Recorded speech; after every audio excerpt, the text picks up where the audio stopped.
Olá! Há pouco mais de 500 anos, o homem branco português atravessou o Atlântico e desembarcou em terras desconhecidas. Encontrou descendentes dos povos que habitavam o lugar há mais de 20 mil anos. Esses descendentes, os índios, chamavam a terra onde moravam de Pindorama. Os europeus colonizaram, exploraram e mudaram a vida deles para sempre. Pindorama virou Brasil. Índio continua sendo índio, mas sem a vida que eles tinham antes. Muitos sem ter nem mesmo uma pequena porção de terra que um dia já tiveram. Seja bem-vindo, este é o assunto do Fórum de hoje.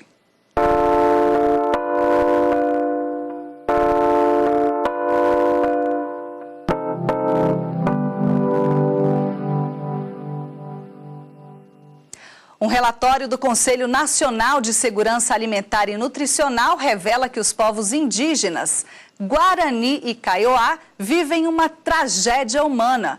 Quer saber o que isso significa? Então continue com a gente. As terras indígenas do povo Guarani ficam no Mato Grosso do Sul. Eles dizem que com o tempo perderam o vínculo que os ancestrais tinham com a terra. É que foram forçados a deixar o lugar onde sempre estiveram para viverem em reservas. Você não consegue viver como era antes, né? Então essa saudade da área antiga, a forma de se viver lá, essa saudade de lugar bonito, liberdade, autonomia que tinha lá na área, no reserva você não consegue. Então, suicídio é uma forma de você não aceitar aquele lá, né? Os Guarani, hoje, são cerca de 45 mil pessoas. Segundo dados do governo federal, a taxa de suicídio entre eles é 12 vezes maior que a do povo brasileiro como um todo. Boa parte das vítimas é formada por adolescentes. Há também os que deixam as aldeias para se aventurarem nas cidades. Vivem na pobreza absoluta até decidirem voltar. Quando eles voltam para a aldeia, também eles não têm um lugar de pertencimento, porque a família extensa está fragmentada. Então, nesse não lugar é que eles estão. A demarcação de terras é o principal problema dos índios, não só dos Guarani. O trabalho começou na década de 90 e caminha a passos lentos. Estão aqui no estúdio do Fórum a assessora técnica do Conselho Nacional de Segurança Alimentar e Nutricional, Mirlane Climas Guimarães, e a Procuradora Regional da República, Eliana Torelli. Obrigada pela presença de vocês aqui no programa.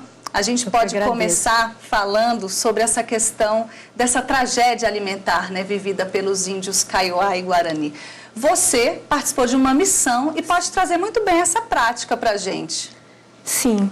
Antes disso, eu acho importante explicar o que é o Conselho Nacional de Segurança Alimentar e Nutricional, que planejou e executou essa missão em loco.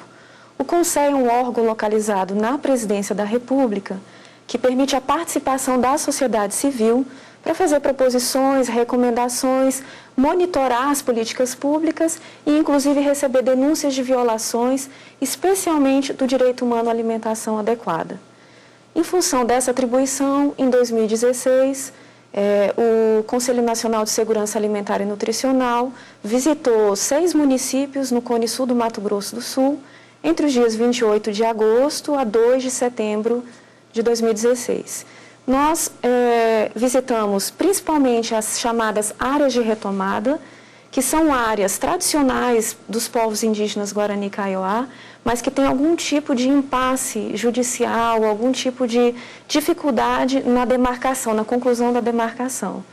Essas áreas são as que vivem a pior situação de insegurança alimentar e nutricional grave, com desnutrição infantil muito acima da média nacional do Brasil, com falta de acesso à água potável. Isso, a comitiva que eu fiz parte, eu também acompanhei, nós podemos testemunhar falta de água potável, crianças tomando água contaminada, falta de alimentação adequada, atendimento à saúde muito precário, até mesmo dificuldade de ir e vir por causa do medo da violência, que é forte na região. Essas áreas de retomada vivem cercadas por grandes lavouras, né? inclusive onde são pulverizados agrotóxicos e muitas vezes a água é contaminada, as crianças indígenas são contaminadas e realmente o que nós vimos é um quadro de tragédia humana, porque é uma negação sistemática de todos os direitos. Obviamente que a missão focou no direito humano à alimentação adequada. Só que é impossível se garantir o direito humano à alimentação para o povo indígena sem a garantia ao direito à terra e ao território. Bom, e falando em garantia ao direito à terra, como é que anda a demarcação, Eliana, dessas terras? Olha, o Brasil avançou bastante na questão da demarcação de terras indígenas no período logo após a Constituição. Depois disso, esse volume de demarcações foi diminuindo, a ponto de que os últimos governos praticamente não demarcaram terras indígenas. O processo de demarcação de terra indígena, ele é já por si complexo, mas ele necessita, sim, que haja vontade política de aparelhar o órgão encarregado de levar esse processo adiante, que é especificamente a FUNAI, e isso não tem acontecido. No ano passado, nós tivemos aqui no Brasil a presença da relatora especial da ONU para a questão dos povos indígenas, e ela visitou o país inteiro, ela teve com os povos indígenas em todas as regiões do Brasil. E numa das conclusões do relatório, ela deixa claro que o Brasil tem um arcabouço jurídico que é moderno e que dá bastante suporte à demarcação das terras indígenas, mas que, infelizmente, isso não tem acontecido com a velocidade e de acordo com a necessidade dos povos indígenas brasileiros. E reflete diretamente nessa questão alimentar, né? Em que se baseia o processo de demarcação? É um processo baseado em fatos históricos? O processo de demarcação, como eu falei, ele é complexo, né? Porque a primeira medida seria formar um grupo técnico que ficaria encarregado de fazer esse levantamento histórico, antropológico, às vezes usando até dados arqueológicos, enfim, de fazer esse levantamento da extensão daquele território e da ocupação daquele território de maneira tradicional por determinado grupo indígena, né? E a gente tem que ter em mente que, para o índio, o território, ele muitas vezes ele vai muito além do que aquele lugar ali onde está situada a aldeia, porque ele precisa de território de caça, de coleta, de pesca. Algumas tribos são seminômades, precisam de um território maior para perambular. Então, num primeiro momento, esse grupo técnico, formado por profissionais de várias formações, ele vai identificar esse território. E uma vez delimitado esse território, o ministro da Justiça vai aprovando essa delimitação, ele vai expedir uma portaria declaratória desse território e a última etapa é a homologação por decreto do presidente da República. Então, a gente vê que é uma sucessão de fases bastante complexa, mas que ela, sim, pode ser feita. A FUNAI tem expertise para isso, mas... E se existe esse arcabouço jurídico, né, como você mesma disse... Exatamente, né? É para dar suporte a esse procedimento. Uhum. Milane, você falou sobre áreas de resgate. Fala um pouquinho para a gente o que isso significa. É a mesma coisa do que demarcação? É um processo de retomada de uma terra? O que significa? Bom, é importante esclarecer que as áreas de retomada. Na verdade, são áreas que tradicionalmente são reconhecidas pela ancestralidade dos povos indígenas que habitavam naquela região, mas que a partir de 1920 e que se intensificou entre os anos 50 e 70, houve uma expulsão massiva dos indígenas dessas áreas, né? E colonos não indígenas começaram a se apropriar dessas terras. Muitos indígenas passaram a habitar em confinamentos nas reservas e títulos de propriedade foram concedidos a esses terceiros. E depois de todo esse processo, os indígenas eles buscam retomar essas áreas que são tradicionais. A maioria delas já está em âmbito de estudo lá do relatório de delimitação que a FUNAI é responsável. E então, como eles percebem uma morosidade, uma demora, e que realmente os direitos deles são colocados em segundo plano, eles acabam partindo para a ação da retomada, né, que é construir acampamentos. Nós visitamos acampamentos na beira de estrada, com lona, sem água, sem nenhuma estrutura, com crianças pequenas, e essa é a realidade que eles enfrentam. Ou seja, eles estão no habitat natural, mas não estão. Né? Como se fossem estrangeiros. É importante até complementar que há uma compreensão distorcida por parte de alguns segmentos da sociedade. Os indígenas são tratados como invasores de terras que, na verdade, são deles. Então, é muito importante desconstruir esse preconceito. Eliana, houve uma modificação, alterações no decreto 1775 de 1996, que trata das demarcações. Você pode pontuar que modificações foram essas, ou algumas, pelo menos? Na verdade, esse novo decreto, ele incluiu mais fases no decreto de demarcação. Né? Como eu havia falado para você antes, essas fases elas se sucediam.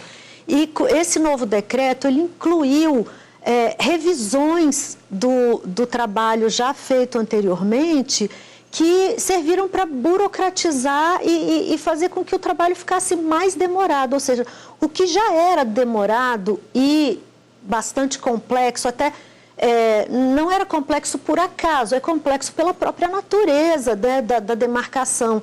Mas se aumentou, se acrescentou fases a esse processo, vai fazer com que esse processo fique mais demorado ainda, né? E isso sem contar que nós temos já diversos processos prontos, aguardando apenas a expedição ou da portaria ou do decreto. E por diversos motivos isso não tem acontecido.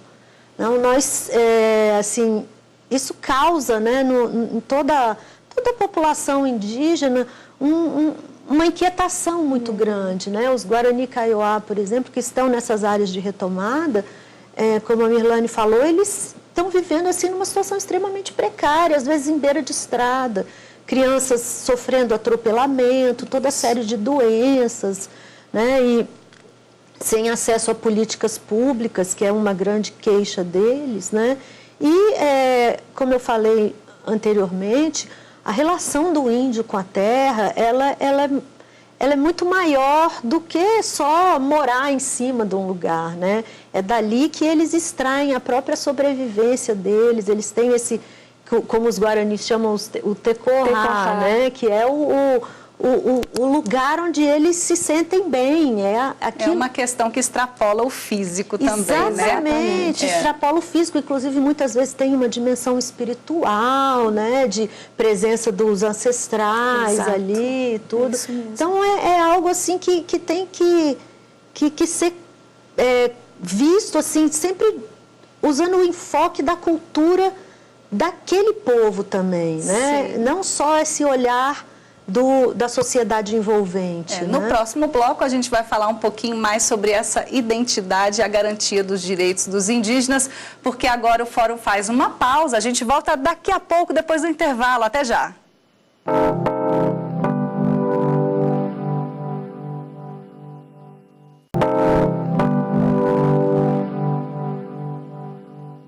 Estamos de volta com o Fórum. Hoje discutimos a atual situação dos povos indígenas no Brasil.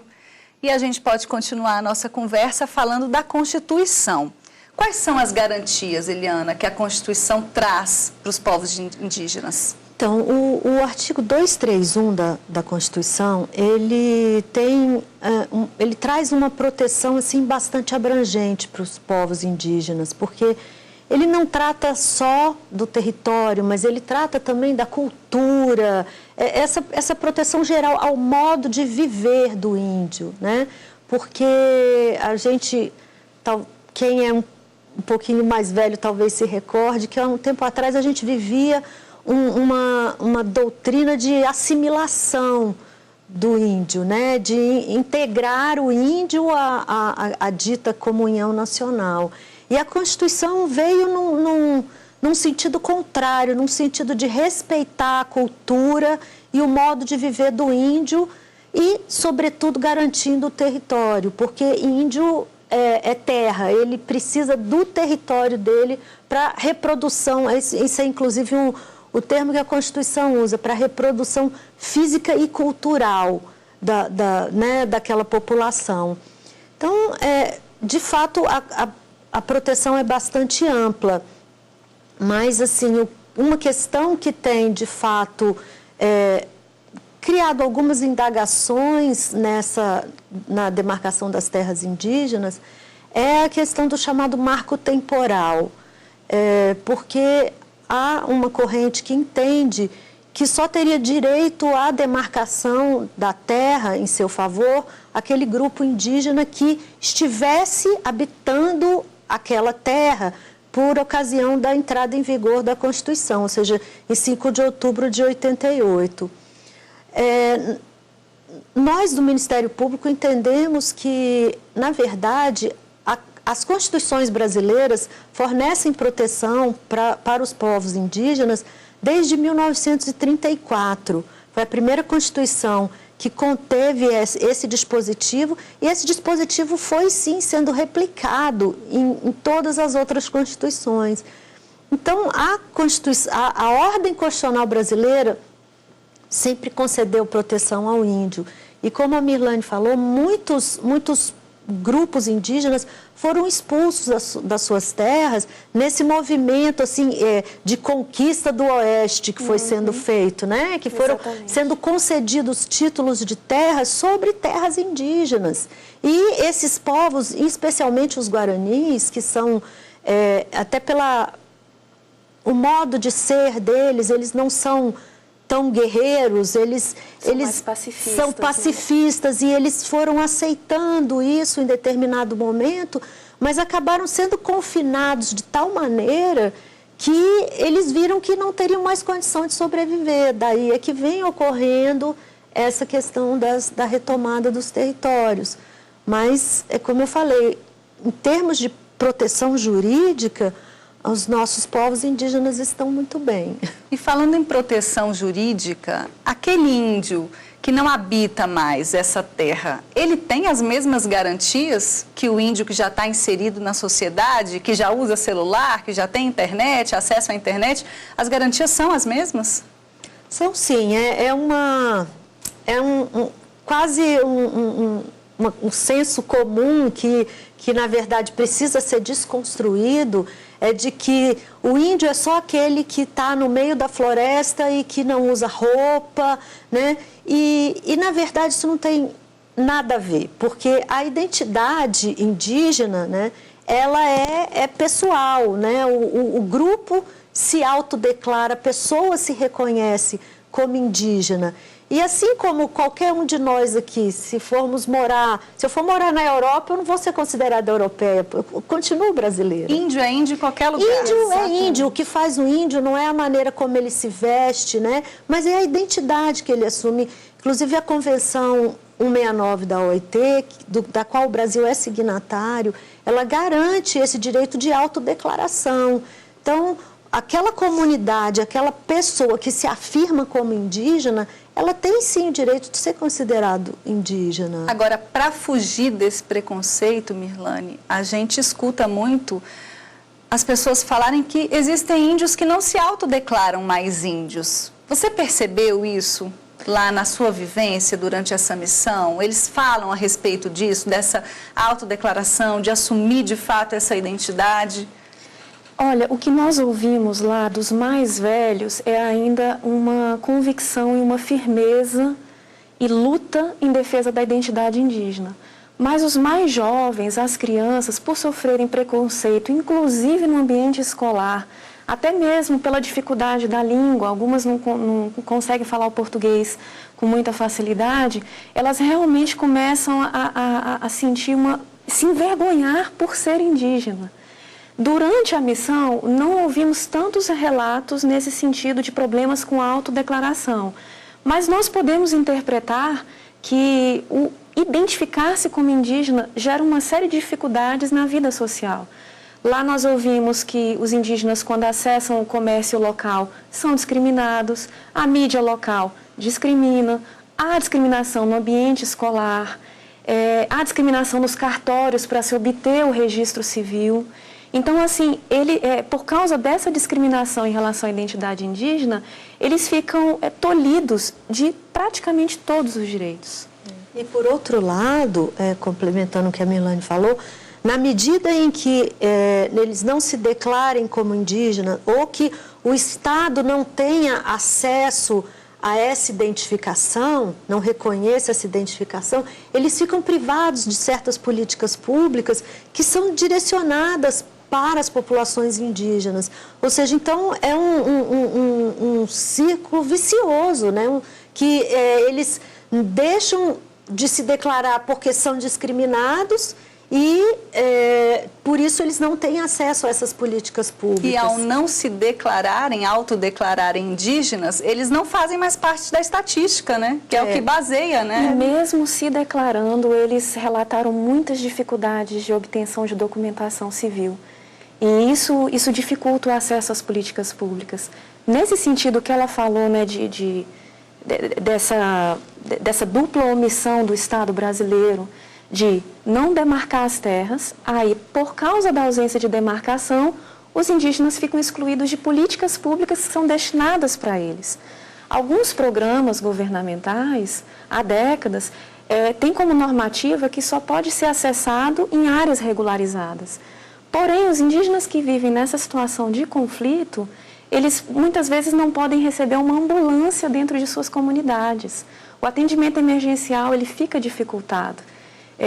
A abertura de poços artesianos para garantir ao menos a água potável fica também afetado por essa normativa. A questão da desnutrição, ela foi verificada na sua missão? Agora voltando para o nosso assunto pontual do programa. Na comitiva nós tínhamos 2 nutricionistas, né, especialistas em desnutrição da sociedade civil. E elas comentavam com a gente que os sintomas de desnutrição eram visíveis. Não seria necessário nem um estudo muito criterioso. Então, a gente viu desnutrição crônica, desnutrição em crianças menores de 5 anos. E isso é muito grave. E esses índios, eles estão tendo acesso ao sistema de saúde? Então, nós visitamos lá, inclusive, uma casa de apoio à saúde indígena. E existem responsabilidades que não são do sistema de saúde indígena, que são do sistema de saúde municipal. O sistema de saúde municipal, por ter um entendimento que tudo é responsabilidade da Secretaria de Saúde Indígena, deixa de cumprir as suas atribuições e sobrecarregam a SESAI, que é a Secretaria de Saúde Indígena. Então, uma casa de apoio, ela não é para receber pacientes de alta complexidade, nem de bebês prematuros com déficit de peso. Só que o que a gente viu lá é que a CASAI, essa casa, ela acaba recebendo sem ter a devida estrutura. Então, de fato, o atendimento de saúde dos indígenas lá está bem precário.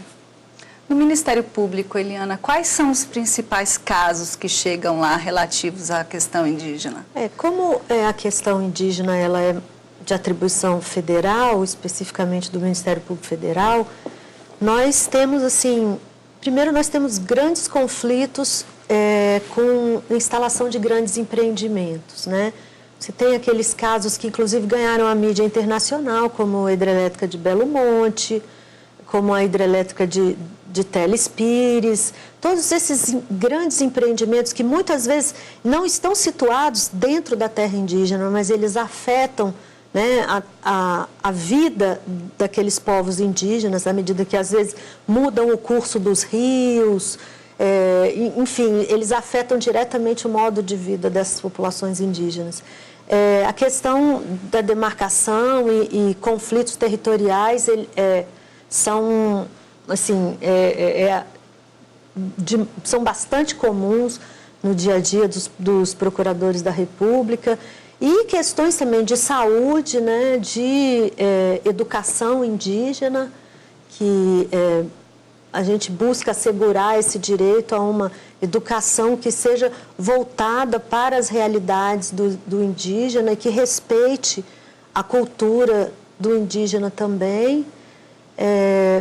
A gente tem, assim, praticamente todos esses aspectos, né, e lá no caso dos Guarani Kaiowá, é uma situação assim que está realmente no limite, porque além da questão territorial, né, que não se resolve, eles não conseguem ter acesso a nenhuma política pública e nem alimentação adequada.